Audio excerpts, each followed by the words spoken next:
ನಮಸ್ಕಾರ, welcome to Rajeshwari creations. ಇವತ್ತು evening snacks ಆಗಿ ನಿಮ್ಗೆಲ್ಲ ದಹಿ ಪುರಿ ಮಾಡಿ ತೋರಿಸ್ತಾ ಇದ್ದೀನಿ.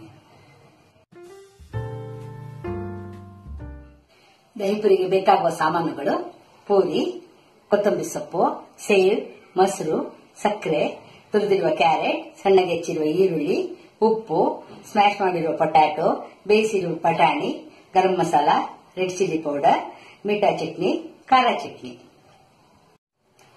ಈಗ ಮೀಠಾ ಚಟ್ನಿ ತಯಾರಿಸೋದು ಹೇಗೆ ಅಂತ ಹೇಳ್ತೀನಿ. ಮೇನು ಹುಣಸೆ ಹಣ್ಣು ಮತ್ತೆ ಬೆಲ್ಲ. ಹುಣಸೆ ಹಣ್ಣು ನೆನೆಸಿ ಚೆನ್ನಾಗಿ ಗಟ್ಟಿಯಾಗಿ ರಸ ತಗೊಂಡು ಅದಕ್ಕೆ ಬೆಲ್ಲ ಚೆಚ್ಚಿ ಹಾಕಿ ಗಟ್ಟಿ ಕುದಿಸ್ಕೊಂಡ್ಬಿಡ್ಬೇಕು. ನಂತರ ಖಾರ ಚಟ್ನಿಗೆ ಕೊತ್ತಂಬರಿ ಸೊಪ್ಪು, ಹಸಿಮೆಣಸಿನಕಾಯಿ ಮತ್ತೆ ಬ್ಲಾಕ್ ಸಾಲ್ಟ್ ಬೇಕು. ಬೇಕಂದ್ರೆ ಪುದೀನಾನು ಹಾಕೋಬಹುದು. ಇದಿಷ್ಟನ್ನು ಹಾಕೊಂಡು ನುಣ್ಣಗೆ ಮಿಕ್ಸಿಗೆ ಹಾಕಿ ಬೇಕಾದಷ್ಟು ಇದಕ್ಕೆ ಅಳತೆಗೆ ನೀರು ಹಾಕಿ ಮಿಕ್ಸ್ ಮಾಡಿ ಇಟ್ಕೊಳ್ಳೋದು. ಈಗ ದಹಿ ಪುರಿಗೆ ಮಾಡುವ ಸ್ಟಫಿಂಗ್ ತೋರಿಸ್ತೀನಿ.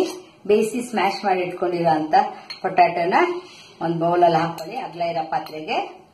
ನಂತರ ಕ್ಯಾರೆಟ್ ತುರಿ ಅರ್ಧ ಸಾಕು, ಆನಿಯನ್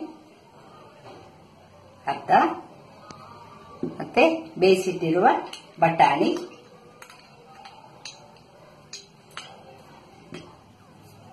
ಗರಂ ಮಸಾಲ ಅರ್ಧ ಸಾಕು, ಅರ್ಧ ಸ್ಪೂನು, ರೆಡ್ ಚಿಲ್ಲಿ ಪೌಡರ್ ಅರ್ಧ,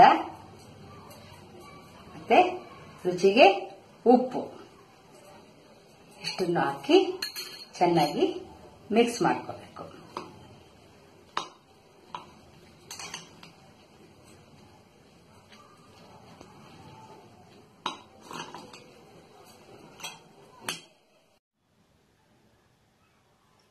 ಮೊದಲಿಗೆ ಮೊಸರಿಗೆ 2 ಸ್ಪೂನ್ ಶುಗರ್ ಹಾಕೊಳ್ಳಿ.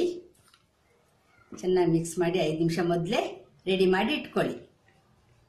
ನಂತರ ರೆಡಿ ಇರೋ ಪೂರಿನೆಲ್ಲ ತಗೊಂಡು ಪೂರಿ ಒಡೆದು ಇದಕ್ಕೆ ಮಿಕ್ಸ್ ಮಾಡಿಟ್ಟಿರೋ ಅಂತ ಪೊಟ್ಯಾಟೋನ ಫಿಲ್ ಮಾಡಿ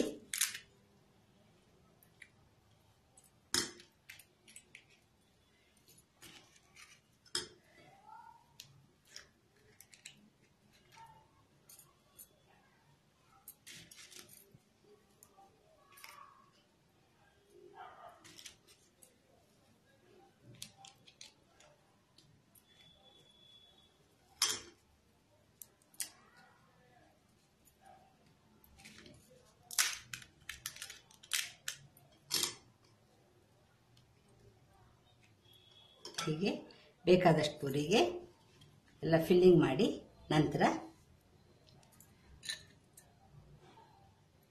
ಮೀಠಾ ಚಟ್ನಿ,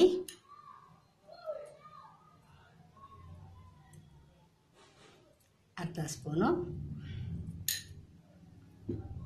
ನಂತರ ಖಾರ ಚಟ್ನಿ. ಇದು ನಿಮ್ಮ ರುಚಿಗೆ ತಕ್ಕಂಗೆ ಮಾಡ್ಕೊಳ್ಳಿ. ಸ್ವೀಟ್ ಹೆಚ್ಚು ಬೇಕು ಅಂದರೆ ಸ್ವೀಟ್ ಹೆಚ್ಚಿಗೆ ಹಾಕ್ಕೊಳ್ಳಿ, ಖಾರ ತಿನ್ನೋರು ಖಾರ ಹಾಕ್ಕೊಳ್ಳಿ. ನಂತರ ಸಕ್ಕರೆ ಹಾಕಿ ಮಿಕ್ಸ್ ಮಾಡಿ ಮೊದಲೇ ರೆಡಿ ಮಾಡಿಟ್ಟಿರೋ ಅಂತ ಈ ಮೊಸರನ್ನ ಚೆನ್ನಾಗಿ ಮಿಕ್ಸ್ ಮಾಡಿಕೊಂಡು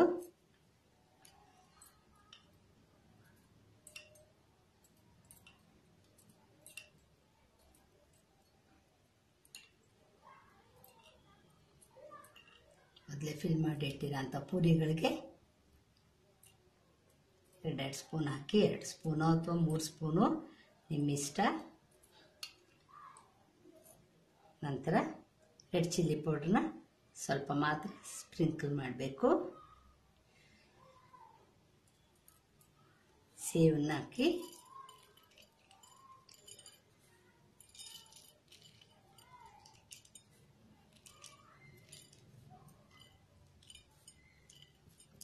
ಈಗ ಹೆಚ್ಚಿಟ್ಟಿರೋ ಕೊತ್ತಂಬರಿ ಸೊಪ್ಪು,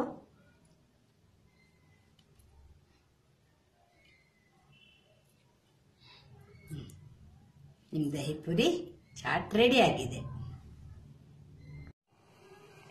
ನೋಡಿದ್ರಲ್ಲ ದಹಿ ಪುರಿ ಮಾಡೋದು ಎಷ್ಟು ಈಸಿ ಅಂದ್ರೆ. ನಿಮ್ಗೆ ಈ ವಿಡಿಯೋ ಇಷ್ಟ ಆದ್ರೆ ಲೈಕ್ ಮಾಡಿ, ಮತ್ತೆ ನೀವು ಮನೇಲಿ ಮಾಡಿ ತಿನ್ನಿ. ನನ್ನ ಚಾನೆಲ್ಗೆ ಸಬ್ಸ್ಕ್ರೈಬ್ ಮಾಡಿ.